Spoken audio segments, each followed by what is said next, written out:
Nous sommes de retour à Vancouver pour les championnats du monde de triathlon distance olympique. Les garçons nous attendent après la très belle épreuve des filles. Il ne fait toujours que 12 degrés dans l'eau parce qu'il ne fait que 10 à l'extérieur. Et nous allons voir bien sûr tous les grands favoris qui va succéder au surprenant Daniel Unger qui s'était imposé chez lui en Hambourg l'année dernière. Il ne sera pas là cette année. On aperçoit Greg Bennett, l'ancien, l'Australien. Voici notre Frédéric Bellobre qui vient de s'adjuger le titre de champion d'Europe. Est-ce que Frédéric va faire ce championnat du monde à fond? On sait que son gros objectif, ce sont les Jeux Olympiques. On va voir ça. Bevan Docherty, ancien champion du monde. C'était en 2004. Le Néo-Zélandais fait bien sûr partie des grands favoris. Aujourd'hui, il est d'ores et déjà qualifié pour les Jeux Olympiques. Il était médaille d'argent il y a 4 ans. Javier Gomez est le numéro 1. Numéro 1, vous le voyez sur son casque. Numéro 1 mondial, le grand favori. Javier Gomez, il vient de remporter la manche de Coupe du Monde à Madrid chez lui. C'était sa 10e victoire en Coupe du Monde. Plus rien ne lui échappe pratiquement. Si ce n'était le championnat d'Europe remporté par Frédéric Bellobre devant Tony Moulet. Vous avez aperçu les Canadiens. Alors voici Kylie Jones, mais il y aura également Simon Whitfield qui a apporté au Canada le premier titre olympique de l'histoire du triathlon, puisque le voici. Simon Whitfield était champion olympique en l'an 2000 en Australie à Sydney pour la première apparition du triathlon aux Jeux. Il en sera question des Jeux Olympiques aussi au cours de ces championnats du monde parce qu'il y a une énorme pression pour les 3e places attribuées à chaque pays. On va y revenir au fur et à mesure. Je vous rappelle donc bien sûr qu'il y a 1500 mètres de natation, 40 km de cyclisme, 10 km de course à pied. La natation, c'est parti. Attention au feu départ. Non, c'est bon, c'est parti. Dans l'océan, il n'est qu'à 12 degrés. Un océan à l'intérieur de la ville qui rentre dans Vancouver, 2 boucles de 750 mètres, une grosse partie dolphin, c'est-à-dire au moment du départ, au moment de la petite sortie sur la plage aux 750 mètres, et puis bien sûr pour repartir, et enfin à l'issue des 1500 mètres de natation pour aller jusqu'à la zone de transition. C'est parti. Alors, nous avons aujourd'hui, dans l'esprit de la sélection olympique, on rappelle que ces championnats du monde marquent la fin des quotas d'attribution au pays des qualifications pour les Jeux Olympiques. Aujourd'hui, l'Australie avec son 3e homme, Brendan Sexton. Les États-Unis avec son 3e homme, Matt Reed. Même chose pour Poliansky le Russe. Et pour à la fois Kylie Jones et Brent McMahon, les Canadiens. Tous ces gens-là jouent le classement qui attribue leur place de meilleur 3e. Sur les 4 nations, 3 auront 3 dossards pour les Jeux Olympiques. La nation qui aura le moins bien réussi à travers son 3e homme dans ces championnats du monde n'aura que 2 représentants. Ça sera 2 représentants soit pour l'Australie, soit pour les États-Unis, soit pour la Russie, soit pour le Canada. Parce que nos Français, eux, sont déjà assurés d'avoir 3 représentants aux Jeux Olympiques, alors que Bevan Docherty, le Néo-Zélandais, est en train de mettre beaucoup de pression à ses adversaires, mais Stéphane Poula, notre meilleur nageur français, est lui très bien parti. Donc ça veut dire que les Français, eux, sont déjà assurés d'avoir 3 représentants, tout comme l'Allemagne, la Nouvelle-Zélande et la Suisse. Les 3 Français, on le sait, seront à coup sûr Frédéric Bellobre et Tony Moulet, 1er et 2e des derniers championnats d'Europe, est très en forme en ce moment. La 3e place se joue entre Stéphane Poula, 5e des derniers championnats d'Europe, excellent nageur et cycliste. Il peut se sacrifier aux Jeux Olympiques, où c'est vrai, il y aura très peu de possibilités de jeu d'équipe, mais il y a un moment donné où Frédéric Bellobre et Tony Moulet auront peut-être besoin de Stéphane Poula pour les aider, pour essayer d'aller faire une médaille. C'est une option. La 2e option, elle vient de celui qui représente le Lagardère Racing Paris, le jeune Laurent Vidal. Plein de talent, auteur d'une saison exceptionnelle l'année dernière, mais auteur de contre-performances dues à des pépins de santé, à des petits problèmes, des blessures, des maladies. Il a fait une belle place lors de la dernière manche de Coupe du Monde à Madrid. Et aujourd'hui, il joue cher, Laurent Vidal. Soit il arrive à, on va dire, séduire les sélectionneurs français, Philippe Fattori et toute son équipe, Isabelle Gautron, la directrice technique nationale, et les autres.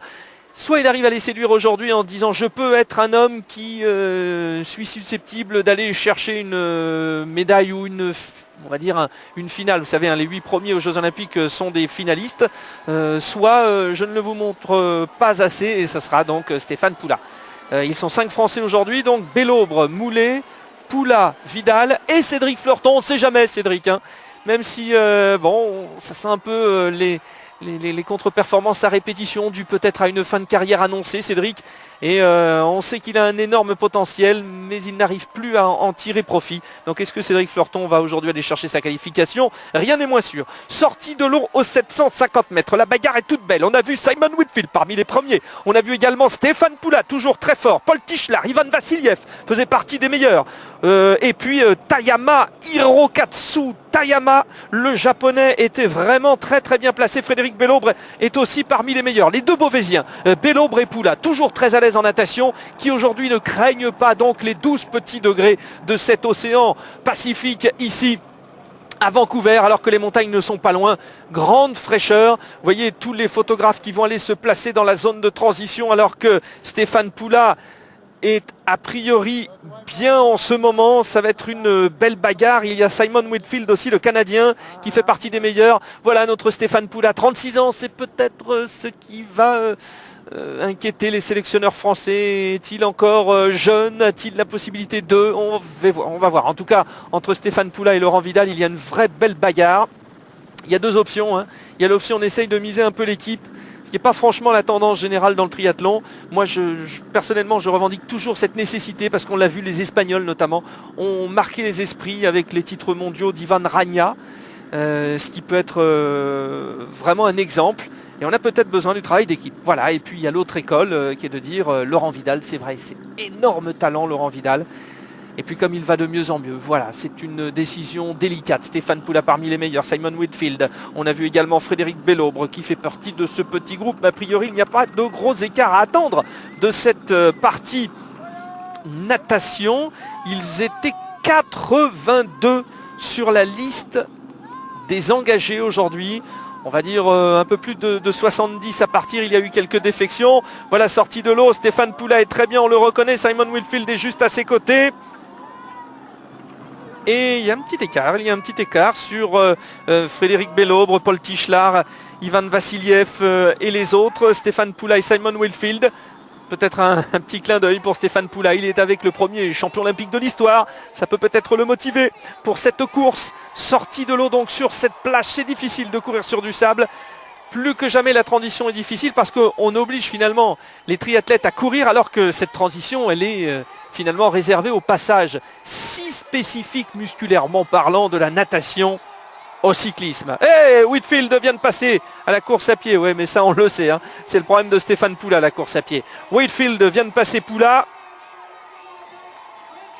Et je vous le confirme, c'était bien 80 partants, hein, 82 sur la liste des engagés, 80 partants. C'est dire si ça a dû être terrible dans la partie natation. On a vu d'ailleurs qu'il y avait plusieurs directions par rapport au bouée. On prend large, on prend serré, on suit celui qui va très vite, qui a des références, parce qu'on sait qu'il y a l'effet d'entraînement en natation. Quand on dit nager dans les pieds, on bénéficie de la vague de celui qui devance, et ça peut être intéressant. Donc, et puis à 80, celui qui est derrière, il est pratiquement en apnée pendant 1500 mètres.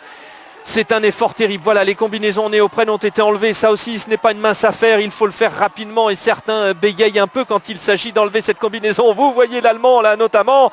Et c'est parti pour la zone de transition. Puisqu'on voit donc ces nombreux partants de ces championnats du monde. 6 Australiens sont là, tout comme 6 Japonais, 6 Mexicains. Les équipes à 5, il y a 5 Américains. Nous avons 5 Français, 5 Canadiens. Et des nations représentées par 4 engagés comme la Russie, la Suisse. Voilà les grosses nations, et par-ci par-là donc des représentants d'autres nations, 2, 3 ou même un seul. Il n'y a par exemple qu'un seul Britannique aujourd'hui, c'est Oliver Freeman. Il faut dire, les Britanniques ont fait l'impasse sur ce championnat du monde. Ils ont déjà leur qualif pour les Jeux Olympiques et Tim Dunn notamment n'est pas là. Le classement à la sortie de la natation.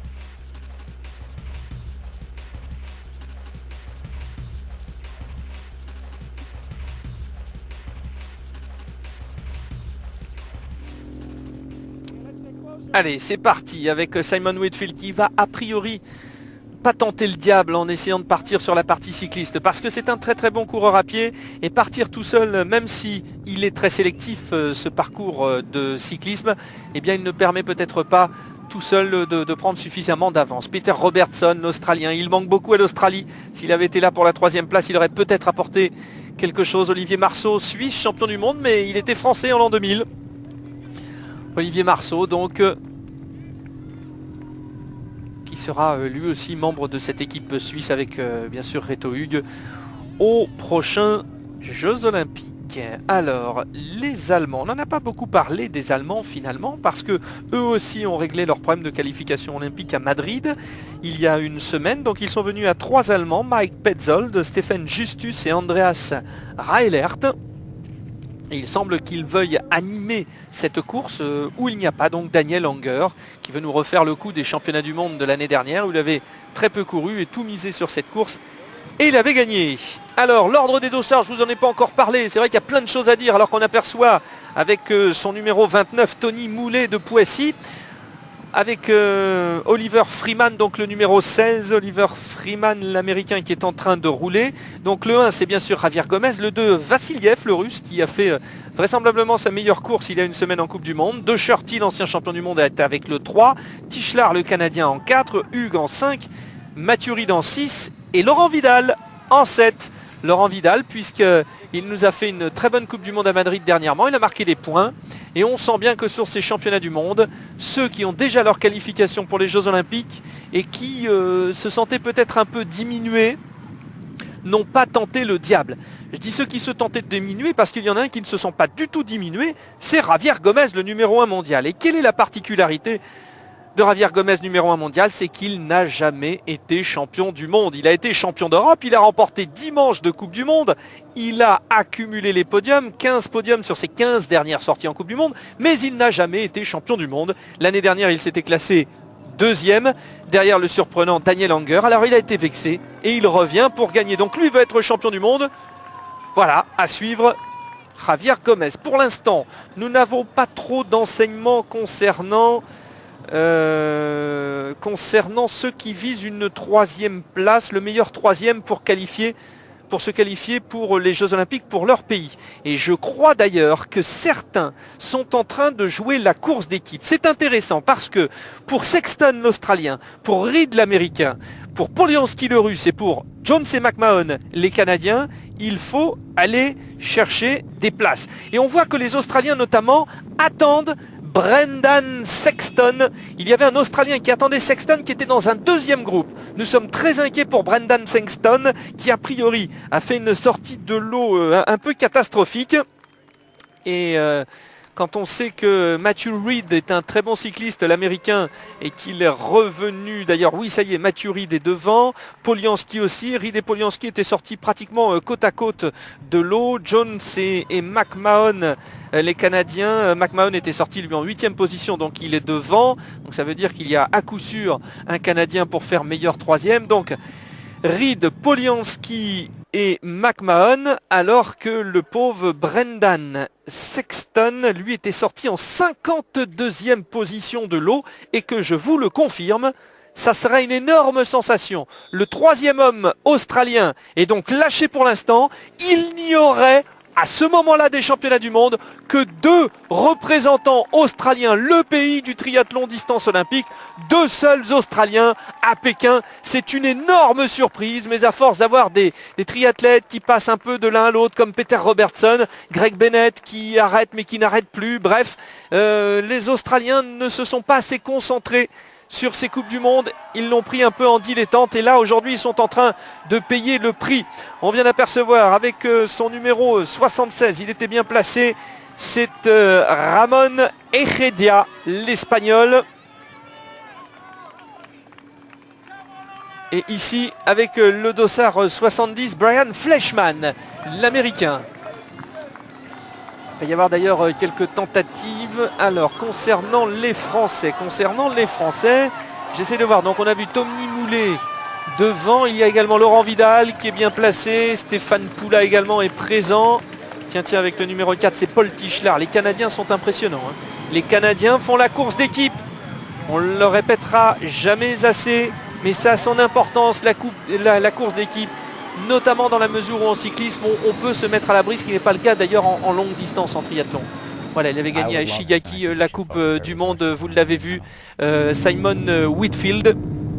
Et c'est un bien beau palmarès pour celui qui a été le premier champion olympique de l'histoire, Simon Whitfield, qui est présent avec une bien belle équipe canadienne. Je vais d'ailleurs vous donner le nom de tous les Canadiens présents à ce championnat du monde: Paul Tischler, Kylie Jones, Simon Whitfield, Brent McMahon et Colin Jenkins. Pas de grosse sélection sur cette partie cycliste, si ce n'est finalement un Brendan Sexton qui est le grand perdant de cette partie. Vous voyez donc le peloton qui va arriver sur la zone de transition. Autant tout à l'heure sur la course des filles, tout s'était joué au niveau du cyclisme avec l'échappée décisive donc d'Helen Tucker qui vient d'être championne du monde donc, et de Sarah Haskins. Là c'est statu quo avec Matt Reed comme un clin d'œil à l'Australie. L'Américain est en train de montrer qu'il est dans le coup et les Canadiens également. C'est peut-être la fin de la domination australienne alors que les Français sont là. On a vu Frédéric Bellobre qui était présent également. Je suis inquiet pour Cédric Fleurton. Je n'ai pas vu Cédric Fleurton dans ce premier peloton. Si, Cédric Fleurton était là. Il était là, il a même d'ailleurs eu, Cédric, et c'est très bien, le deuxième temps cycliste. C'est très intéressant. Voilà, 10e place, deuxième temps cycliste, alors que Tony Moulet est sorti en tête. Je vous le disais, Tony était bien là. Tony Moulet présent, Cédric Fleurton, Laurent Vidal aussi. Ils sont tous là, les Français, ils sont tous là. Voilà une bonne nouvelle. Et Tony Moulet qui attaque tout de suite, mis en tête avec Reto Hug. Reto Hug, le Suisse, qui est un des clients les plus sérieux. Reto Hug, il adore d'ailleurs les championnats du monde. Le Suisse. Matt Reed également, l'Américain. Ah, si Tony Moulet peut nous refaire le coup. Tony Moulet en ce moment il est fabuleux, hein. Premier Français sur les Coupes du Monde, vice-champion d'Europe. Il a remporté le Grand Prix à Dunkerque. J'en profite d'ailleurs pour vous dire que ce dimanche 22 juin, il y aura la deuxième manche du Grand Prix à Paris. C'est un grand moment, on attend tout cela et ce sera le lundi 23 dans la foulée sur l'antenne de Sport Plus le lundi soir. Voilà la petite fiche de Javier Gomez qu'on ne présente pas, qu'on ne présente plus. Et donc on va retrouver avec ce diable de Reto Hug, le Suisse, 1m88, un grand format, qui nous avait fait une 6e place à Ishigaki cette année, 7e à Richards Bay l'année dernière, et puis évidemment ces grandes places, ces podiums, 2e à Richards Bay en 2006 ou encore à Gamagori en 2005. Voilà Reto Hug qui est un client sérieux mais qui semble un petit peu craquer là pour l'instant, puisque Matt Reed, alors que Javier Gomez aussi essaye de mettre la pression sur ce groupe. Voilà, et c'est Polianski le russe. Et oui, je regardais Polianski le russe. Alors Greg Bennett, voyez la réaction de Greg Bennett, l'Australien. Il sent bien qu'avec Polianski, Reed, plus les Canadiens, c'est Sexton là qui est en train, et donc toute l'Australie qui sont en train de payer comptant. Alors finalement Greg Bennett va essayer quoi? Il va essayer de mettre une pression terrible pour peut-être entraîner Reed et Polianski à le suivre et leur causer, on va dire, j'allais dire une résignation si jamais ils étaient lâchés. Parce que quand on suit la foulée de quelqu'un qui va très vite, on se met peut-être inconsciemment la pression. Et si après on craque, on prend très très cher. Alors, les Français, Laurent Vidal est placé, il est bien notre petit Laurent Vidal. Cédric Fleurton est là aussi. Je pense que nous allons voir, je crois que Frédéric Bellobre est assez loin, hein. Ouais, Frédéric Bellobre, notre champion d'Europe. Il est là, ouais, il est là, Frédéric Bellobre. Juste derrière le costaricien Chacon. Et je crois que pour l'instant, l'un des grands battus, c'est Stéphane Poula. Stéphane Poula qui a complètement craqué sur la course à pied alors qu'on avance dans le résumé. C'est maintenant Javier Gomez, le numéro 1 mondial. Javier Gomez, Reto Hug tout de suite, essaye de résister avec Bivan de Shorty. Bivan de Shorty, un ancien champion du monde, c'était en 2004. Bivan de Shorty essaye de s'accrocher. L'ancien champion olympique Simon Whitfield avec Sisoyev, Tischler, Freeman. Gros groupe juste derrière. Il est superbe ce championnat du monde. Mais Javier Gomez est parti. Regardez, je vous laisse apprécier.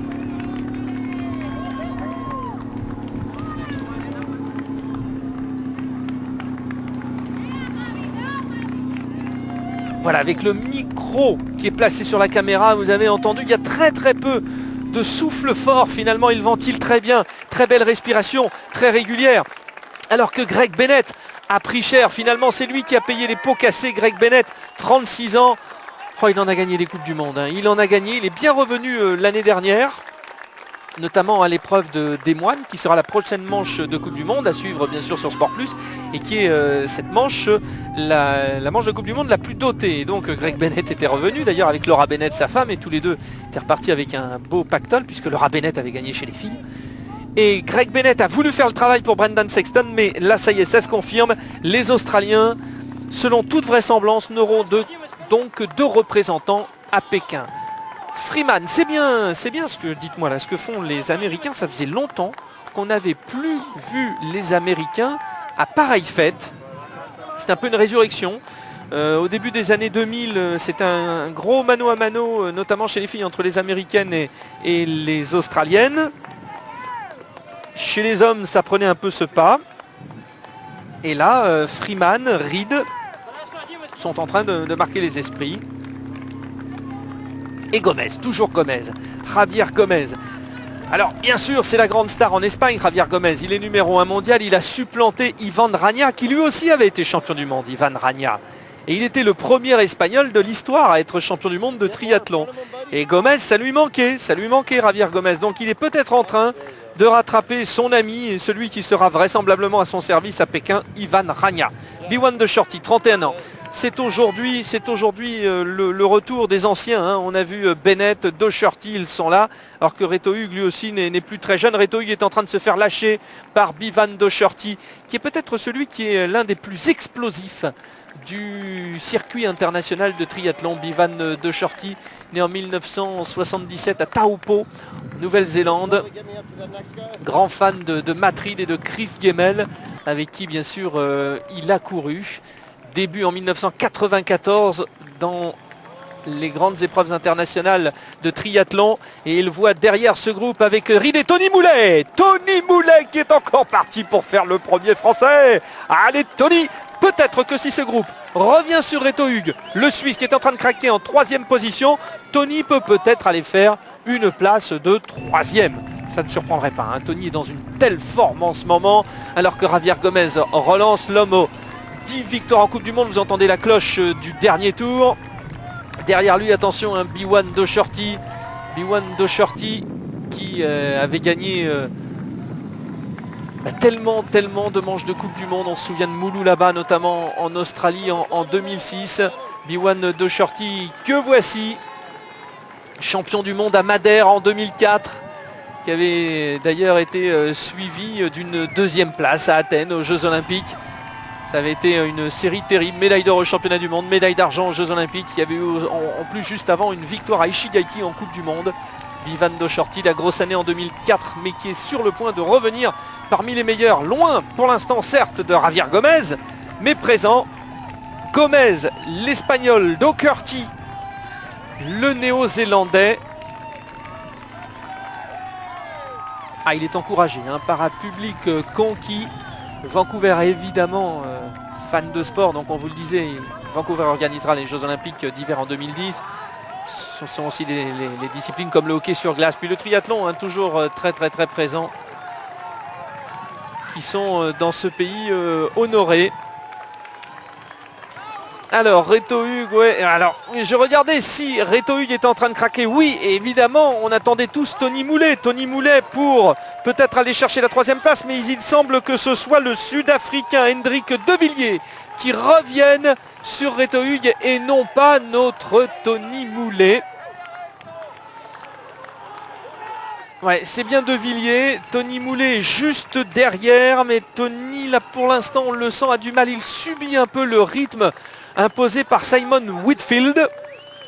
Reto Hug ou Hendrik De Villiers pour la 3e place, ça serait une belle surprise hein, pour Hendrik De Villiers, qui a certes déjà remporté une manche de Coupe du Monde. C'est à Richards Bay, chez lui, en Afrique du Sud. Alors, bien sûr, il était chez lui. Et en plus, on va dire que la concurrence n'était pas énorme.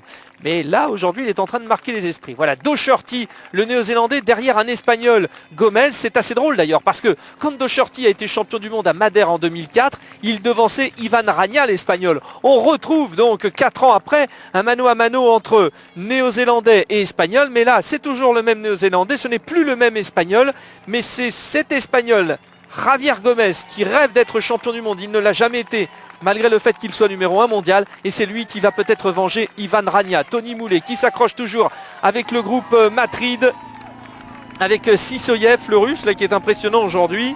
Et puis également donc Simon Whitfield. Tous les Canadiens évidemment encouragent leur vedette Simon Whitfield, le premier champion olympique de l'histoire, mais ça sera vraiment difficile de revenir pour aller chercher une place sur le podium, tout comme ce sera difficile pour ceux qui sont en train de jouer le podium d'aller chercher la médaille d'or. Je vous laisse écouter l'ambiance ici, il va savourer sa victoire. Superbe, numéro 1 mondial, pour la première fois champion du monde. Il rejoint Ivan Rania dans l'histoire du triathlon espagnol pour obtenir ici à Vancouver, et oui, numéro 1, champion du monde. Ça faisait très longtemps que nous n'avions pas eu cela. C'est le plus beau champion du monde qu'on puisse imaginer. Si on fait fi de la partie affective et des Français, le numéro 1 mondial qui est champion du monde, ça n'était plus arrivé depuis très longtemps, après les surprises Daniel Anger, les surprises Peter Robertson, les surprises Docherty et compagnie. Alors que pour la 3e place, Reto Hug est allé chercher un superbe sprint entre Reto Hug et Hendrik de Villiers. Alors médaille d'argent pour Bivan Docherty.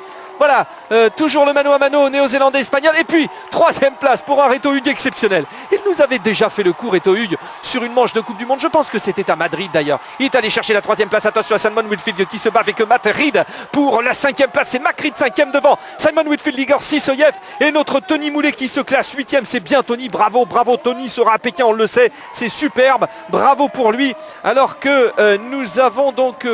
ça sera intéressant. Laurent Vidal, 16e place. On écoute les différents vainqueurs et on revient sur le classement des Français. C'est intéressant. Pour moi, c'est un rêve, hein, bien sûr. Je voulais, c'est vrai que depuis un bout de temps, je le voulais, même si j'étais jeune. J'avais le titre européen, j'avais des Coupes du Monde, je voulais être champion du monde. Je m'entraînais vraiment depuis quelques mois pour remporter cette course et je l'ai fait. Vraiment, bon, je vais faire un petit break avant les Jeux Olympiques. Et puis maintenant, évidemment, je serai très motivé pour les Jeux Olympiques. Et je suis vraiment très content. Bivan Docherty, ça semble une chose constante pour moi, hein, faire un bon championnat du monde. Mais bon, c'est une année olympique, alors évidemment j'ai plus les yeux vers les Jeux Olympiques. Je suis vraiment content aujourd'hui. Je me suis bien entraîné, j'ai donné 100%. Je savais que j'étais dans une bonne forme. Je reviens d'altitude et bien voilà, j'étais dans un bon jour et bon, j'ai donné une bonne impression. Évidemment, Javier était vraiment très fort aujourd'hui. Reto Hug, c'est incroyable. Je viens juste ici pour prendre quelques points. Je ne m'attendais pas à avoir une aussi bonne forme et voilà, je l'ai fait. Et voilà, je suis maintenant dans le top 15, ce qui assure ma place aux Jeux Olympiques. C'est vraiment une journée superbe avec ma médaille de bronze. Alors le classement les amis, Tony Moulet 8e, Laurent Vidal 16e et le pauvre Stéphane Poula 47e. Et la nouvelle vient donc de tomber. Stéphane Poula sera remplaçant nos 3 représentants aux Jeux Olympiques côté français, Frédéric Belaubre, Tony Moulet et Laurent Vidal. Voilà pour l'équipe qui ira aux Jeux Olympiques. Il y aura donc bien sûr 3 Français chez les garçons. Il y en aura 3 pour le Canada, l'Allemagne, la Nouvelle-Zélande, la Suisse, les États-Unis, la Grande-Bretagne et la France. Il n'y en aura que 2 seulement pour l'Australie, pour l'Autriche, d'ailleurs aussi pour l'Espagne, l'Italie. Voilà 2 représentants seulement. Le nouveau classement mondial, évidemment, Javier Gomez devant. Tout le monde est devant Bivan Docherty. Maintenant, place aux Jeux Olympiques et à la Coupe du Monde qui se poursuit. On va voir des enjeux très intéressants pour gagner cette Coupe du Monde qu'il ne faut pas oublier. Le podium des garçons. Reto Hug, Suisse, médaille de bronze. Médaille d'argent, Bivan Docherty. Alors que j'en profite donc pour vous dire que ça a été une journée sans pour Frédéric Belaubre. Frédéric Belaubre qui a sans doute maintenant les regards tournés vers les Jeux Olympiques. Cédric Fleurton s'est classé lui 32e. Voilà, merci d'avoir suivi ces championnats du monde. Il est champion du monde, Javier Gomez. Au revoir, à bientôt.